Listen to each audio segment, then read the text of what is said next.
नमस्कार। एक बार फिर से मैं आप सभी के सामने उपस्थित हूँ बेहद महत्वपूर्ण टॉपिक के साथ। यहाँ पर फाइनली सुप्रीम कोर्ट में काफी समय से विवाद चल रहा था उत्तर प्रदेश के गुंडा एक्ट को लेकर के, और इवन सुप्रीम कोर्ट का कहना है कि भाई साहब जो गुंडा एक्ट है यूपी का, ये बहुत ही ज्यादा सख्त है। इसको थोड़ा सा नॉर्मलाइज करने की आवश्यकता है, क्योंकि इसके तहत एक ही व्यक्ति को दो दो बार सजाएं दी जा रही हैं। ये है उत्तर प्रदेश का गुंडा एक्ट, जिसको फाइनली सुप्रीम कोर्ट को इसे इंटरप्ट करना पड़ा है। तो इसमें क्या क्या चीजें मेंशन करी गई हैं, क्या क्या महत्वपूर्ण इसमें तथ्य आपके शामिल हो जाते हैं, इसके बारे में हम डिटेल एनालिसिस अवश्य करेंगे। मेरा नाम है प्राची मिश्रा और संस्कृति आईएएस के इस प्लेटफॉर्म पर आप सभी का स्वागत है। बाकी जो भी आप सभी यूपी से अगर मुझे देख रहे हैं तो मुझे अवश्य बताइएगा थोड़ा सा इस गुंडा एक्ट के बारे में आपको कितना नॉलेज है। और आपने तो जनरली सुना भी होगा कि ज्यादा गुंडा बन रहे हो, मतलब एक वो टोन हमारे यहाँ पे बोली जाती है यूपी में। I am also from UP, so वहाँ पे कहते हैं ना, ज्यादा गुंडा बन रहे हो, अभी तुमको बताएं। सो इस टाइप की जो चीजें हैं ये यूपी में बहुत चलती हैं। आना हमारे उन्नाव या आना बहराइच गोंडा, सो ये जो इलाके हैं थोड़े से इन सारी चीज़ों के लिए बहुत ज़्यादा, यदि मैं पहले की बात करूँ तो फेमस है कि वहाँ पर ऐसी गुंडागर्दी चलती थी, और आज के टाइम में भी चलती है। ऐसा नहीं कि बहुत ज़्यादा बदलाव आया है, लेकिन हाँ, अब थोड़ी चीज़ें नॉर्मल हुई हैं। जितनी पहले थी अभी वैसे नहीं है। ठीक, तो इसी गुंडा एक्ट को लेकर के बहुत ज़्यादा विवाद चल रहा है। तो हम समझेंगे कि यूपी का गुंडा एक्ट क्या है और इसमें क्या इंपॉर्टेंट डिसीजन सुप्रीम कोर्ट द्वारा लिए गए हैं। बाकी आपकी इस पर क्या राय हो जाती है, अवश्य बताइएगा। चलिए, तो UP gangsters act appears to be draconian says Supreme Court. ये बहुत ही ज्यादा सख्त है, ऐसा कहना है सुप्रीम कोर्ट का। ठीक है, तो हाल ही में सुप्रीम कोर्ट ने कहा कि उत्तर प्रदेश का गुंडा और गैर सामाजिक गतिविधि रोकथाम कानून बहुत ज्यादा ही सख्त है। ठीक है, न्यायमूर्ति बी आर गवई और न्यायमूर्ति के वी विश्वनाथ की पीठ ने एक याचिका पर सुनवाई करते हुए ये बात कही थी। जो याचिका दायर की गई थी किससे संबंधित थी? यूपी के गुंडा एक्ट से संबंधित थी। दरअसल इलाहाबाद उच्च न्यायालय ने मई 2023 में गुंडा एक्ट के तहत लंबित कार्यवाही रोकने की मांग वाली एक याचिका खारिज कर दी थी। ठीक है, इस पर याचिकाकर्ता ने सुप्रीम कोर्ट का रुख कर लिया, क्योंकि उस व्यक्ति के पास क्या चल रही थी, बहुत लंबे समय से उसकी ये जो याचिका है गुंडा एक्ट को लेकर के, वो प्रयागराज के जो उच्च न्यायालय है वहां पर पड़ी हुई थी। इसके बाद वो सुप्रीम कोर्ट गए। ठीक, अब सुप्रीम कोर्ट ने याचिका पर सुनवाई करने का फैसला किया है, और इस व्यक्ति ने हाई कोर्ट से अनुरोध किया था कि उत्तर प्रदेश गैंगस्टर अधिनियम के तहत दर्ज एक मामले में कासगंज की जिला अदालत में उनके खिलाफ लंबित कार्यवाही को रद्द कर दिया जाए। लेकिन हाईकोर्ट ने उनकी अर्जी खारिज कर दी, क्योंकि इनके ऊपर कंटिन्यूअस एक ही चीज को लेकर के दो जगहों पर सुनवाई हो रही थी। इस वजह से इस व्यक्ति ने कहा कि भाई हम एक ही गुनाह के लिए दो बार जो सजा है वो किसी को नहीं दी जा सकती है, दिस इज फैक्ट। ठीक, लेकिन इनके ऊपर क्या है, एक मामले के तहत कासगंज में भी इनकी कार्रवाई चल रही थी, प्रयागराज में भी इनकी चीजें चल रही थी, और अभी तो ये सुप्रीम कोर्ट पहुंच गया इसको खत्म करवाने के लिए। ठीक है, सुप्रीम कोर्ट ने अपील स्वीकार करते हुए कहा कि यह अधिनियम कठोर प्रतीक होता है और इस पर हम विचार करेंगे कि इसमें क्या हम चीजें कर सकते हैं। सुप्रीम कोर्ट ने यूपी सरकार से मांगा था इस पर जवाब। ठीक है, तो सुप्रीम कोर्ट ने पिछले वर्ष नवंबर में मामले की सुनवाई करते हुए उत्तर प्रदेश जो राज्य सरकार है और जो अन्य यहां से है इनसे संबंधित याचिका से जवाब मांगा था। कोर्ट ने कहा था कि अस्थायी अंतरिम आदेश के माध्यम से गैंगस्टर एक्ट के तहत याचिकाकर्ता के खिलाफ कोई दंडात्मक कदम नहीं उठाया जाएगा। और इसमें कहा गया था कि जो गुंडा एक्ट के तहत मामला दर्ज किया गया है, आप इससे संबंधित इनके ऊपर कोई भी जो एक्शन है वो ना ले। जो याचिकाकर्ता के वकील थे उनका क्या कहना था इस मामले को लेकर के? देखिए, वकील ने कहा कि गंगा नदी में अवैध खनन के आरोप में वर्ष 1986 के अधिनियम के प्रावधानों के तहत उस पर मामला दर्ज किया गया था। तो ये क्या करते थे? खनन करते थे, ऐसा इन पर आरोप लगा है। इससे पहले कथित अवैध खनन से संबंधित एक अन्य इन पर जो प्राथमिकी रिपोर्ट होती है, फर्स्ट रिपोर्ट होती है, वो ऑलरेडी इन पर दर्ज की जा चुकी है। तो दो हो गई यहाँ पर। ठीक, आगे आते हैं। वकील ने यहाँ पर तर्क दिया कि एक ही आरोप के लिए याचिकाकर्ता पर दो बार मामला दर्ज नहीं किया जा सकता, और यही मैंने बताया कि दो बार इन पर मामला चल रहा है। एक तो आपका ये पहले गंगा नदी पर अवैध खनन वाला था जो चीजें चल रही थी, और इससे पहले भी इनके ऊपर यही मामला सेम दर्ज किया गया था। ठीक, तो यहाँ पर उनका कहना था कि आप एक आरोप के लिए हमें दो बार सजा कैसे दे सकते हो। इस पर राज्य की ओर से पेश वकील ने अधिनियम के प्रावधानों का हवाला दिया था कि हमारे अधिनियम में लिखा है, जो गुंडा एक्ट अधिनियम है उसमें लिखा गया है भाई ये साफ साफ कि भाई अगर आप ये सेम काम दोबारा करते रहते हो रिपीटेशन में, तो हम आपके ऊपर इसके तहत 3-4 बार भी मामला दर्ज कर सकते हैं। ठीक, चलो आगे आते हैं। पीठ ने अब क्या कहा, जो इनके लिए पीठ बैठाई गई थी। पीठ ने कहा कि इस पर विचार करने की आवश्यकता है।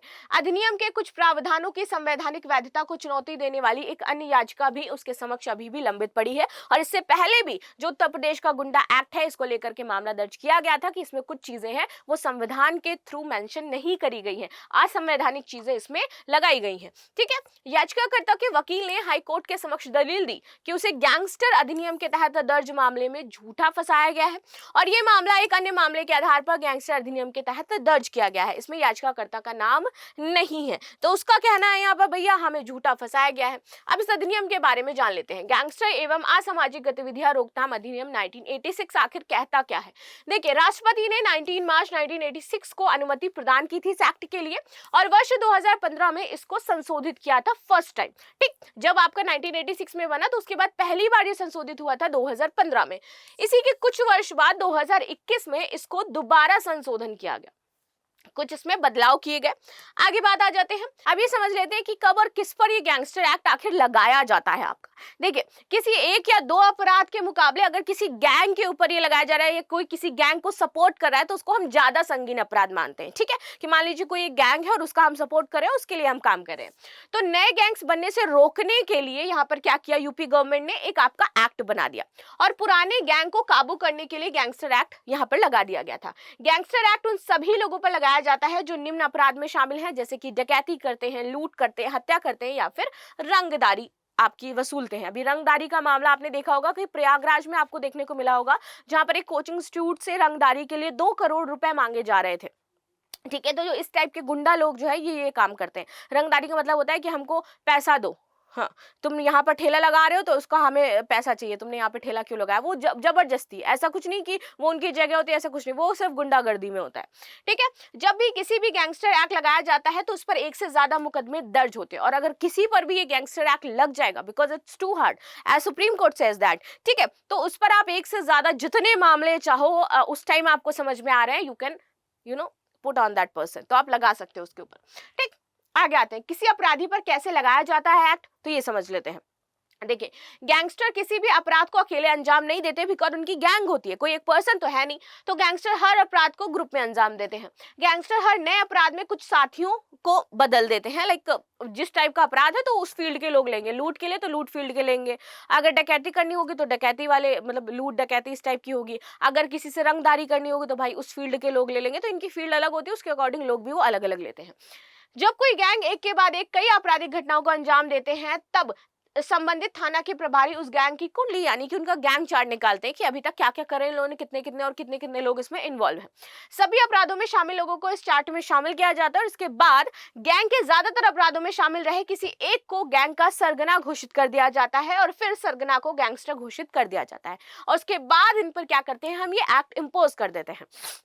ठीक है, गैंगस्टर एक्ट में दोषी को सजा क्या मिलती है, क्यों सुप्रीम कोर्ट ने बोला ये सख्त भी है। जैसे अभी पीछे देखा कि प्रावधान में क्या था, अगर गैंगस्टर एक्ट किसी ऊपर लगाया गया है तो उसके ऊपर एक से ज्यादा मुकदमे दर्ज हो सकते हैं, जैसे कि उस व्यक्ति के ऊपर 2-2 मुकदमे ऑलरेडी चल रहे हैं, तो वो भी तो परेशान है, हर एक मुकदमे की उसकी पैरवी पर जाना पड़ेगा। अगर उसने वाकई क्राइम किया है देन इट्स ओके कि भाई आपको वो तो भुगतना ही है, लेकिन जैसा उसका कहना है कि उसको जबरन फंसाया गया, उसने कोई क्राइम किया नहीं है, वैसे खनन में जो होते हैं ना वो गैंगस्टर ही होते हैं, तो ये तो आप भूल जाओ कि वो ये जो व्यक्ति कह रहा होगा कि उसको जबरदस्ती फंसाया गया, तो ऐसा हो नहीं सकता है, बिकॉज जितने भी खनन होते हैं वो छोटे मोटे लोग नहीं करते हैं, ये आप भी जानते हो, और उसमें आपको गैंगस्टर या फिर उनका हाथ उनके सर पर होता है, वही लोग ये सारे काम करते हैं खनन के। ठीक है, चलो आगे आ जाते हैं।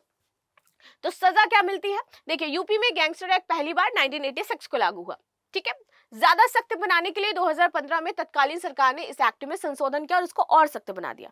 संशोधन के बाद गैंगस्टर एक्ट के तहत दोषी को कम से कम 2 और ज्यादा से ज्यादा 10 वर्ष की सजा का प्रावधान था। इसमें अलग अलग तरह के 15 अपराधों को भी शामिल कर लिया गया, और इसीलिए ये जो 15 अपराध है इसमें से आप कोई भी उसके ऊपर लगा सकते हो। आगे आते हैं, इसमें निम्न अपराधों को शामिल किया है, जैसे कि कोई अंगों की तस्करी कर रहा है, किडनी बेच देता है, आंखें बेच देता है, गुर्दे बेच देता है। ठीक है, तो अगर ये सब कोई कर रहा है तो यहाँ पर भिक्षावृत्ति कराना, जो भी लोग भिक्षावृत्ति करवा रहे हैं वो शामिल है इसमें। मानव तस्करी कर रहे हैं, लड़कियों की बेच खरीद कर रहे हैं, बच्चों की बेच खरीद कर रहे हैं, यौन शोषण कर रहे हैं, बंधुआ मजदूरी किसी से करवा रहे हैं, बाल श्रम करवा रहे हैं, फेक करेंसी अगर छाप रहे हैं, तो वो सब आपके इस गैंगस्टर एक्ट के तहत आ जाएंगे और मुकदमे उन पर चलेंगे। आगे बात करते हैं 2021 में जो इसमें संशोधन हुए थे। पहले 2015 में हुआ, फिर 2021 में इसमें कुछ और नए नियम शामिल किए गए, जैसे कि अपराधी की संपत्ति को इसमें जब्त कर लिया जाएगा, जो भी अपराधी होगा। इसके अलावा इस एक्ट के तहत जिलाधिकारी के अधिकार भी बढ़ा दिए गए कि वो जब चाहे तब उनके घरों में छापे मार सकते हैं, बिना वारंट गिरफ्तार भी कर सकते हैं। अब एक ही अपराध करने पर गैंगस्टर एक्ट लगाया जाएगा, और एक भी सिंगल भी अपराध किया है तो आपके ऊपर ये एक्ट लगा दिया जा सकता है। पहले 2 या 2 से ज्यादा मुकदमे दर्ज होने पर भी किसी अपराधी पर आप गैंगस्टर एक्ट लगा सकते हो। यही मामला अभी चल रहा है और इसको लेकर के सुप्रीम कोर्ट में सुनवाई चल रही है। नए संशोधन के मुताबिक गैंग रेप, हत्या, लूट, डकैती, हत्या करके लूट करने के मामले भी आपके गैंगस्टर एक्ट के तहत ही आते हैं। अब लास्ट में आपके लिए क्वेश्चन हो जाता है कि हाल ही में सुप्रीम कोर्ट ने किस राज्य के कानून के संदर्भ में सुनवाई करी है? यूपी के करी है, बिहार की करी है, मध्य प्रदेश की करी है, या फिर राजस्थान की करी है? बाकी आप सभी मुझे इस एक्ट के संबंधित जो प्रॉज एंड कॉन्स हैं वो भी बताइएगा। आपने कभी इस तरीके की यदि कोई चीजें फील करी है यूपी में, आपका कोई ऐसा एक्सपीरियंस रहा है जब आप अपने स्टेट से यूपी गए हो, तो ऐसे आपसे कोई लोग मिले या ऐसा कुछ, तो कभी भी आपने ऐसा कुछ एक्सपीरियंस किया है इन यूपी, वो भी शेयर करिएगा। सो मिलते हैं हम नेक्स्ट क्लास में, तब तक के लिए धन्यवाद। लाइक शेयर सब्सक्राइब करना बिल्कुल भी ना भूलें, and thank you so much.